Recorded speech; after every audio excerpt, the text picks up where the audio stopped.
మీరు 30 ఇయర్స్ ఇండస్ట్రీయా? అయితే ఇలా ట్రై చేస్తే అమ్మాయిలు పడరట. ఒక అమ్మాయి అంటే మీకు చాలా ఇష్టం. మీ దృష్టిలో మీరు తనకి అన్ని విధాలుగా అర్హులు. నా గుణం ఇది, నా గుణం ఇది, నా పద్ధతులు ఇవి, నా జీతం ఇంత, నా బాస్ ఇలా పొగిడాడు, నా వెంట ఎంతమంది అమ్మాయిలు పడుతున్నారు, నేను ఇది చేశాను అది చేశానని గొప్పలు చెప్పుకుంటున్నా అమ్మాయిలు పడట్లేదా? ఎందుకు పడుతుంది? రోజంతా మీ డబ్బా మీరు కొట్టుకుంటుంటే ఒక్కసారి చెప్పుకుంటే చాలు. కానీ రోజంతా మీ డబ్బా మీరు కొట్టుకుంటే పడిపోవటానికి మీరేమి సినిమా హీరో కాదు కదా. అమ్మాయిలతో కబుర్లు పెట్టే సమయం చాలా తక్కువగా దొరుకుతుంది.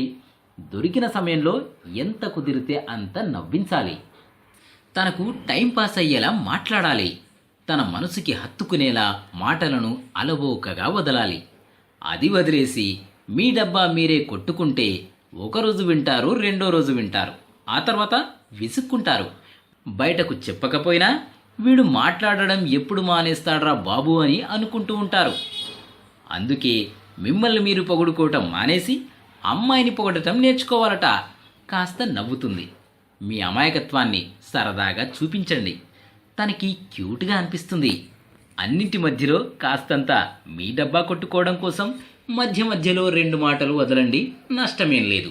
ఇవన్నీ వదిలేసి మీ డబ్బాపైనే దృష్టి పెట్టారో మీకు అమ్మాయిలు పడరుగాక పడరట. జాగ్రత్త మరి. ఈ వీడియో మీకు నచ్చితే లైక్ చేయండి, అందరికీ షేర్ చేయండి, కానీ సబ్స్క్రైబ్ చేయడం మాత్రం మర్చిపోకండి.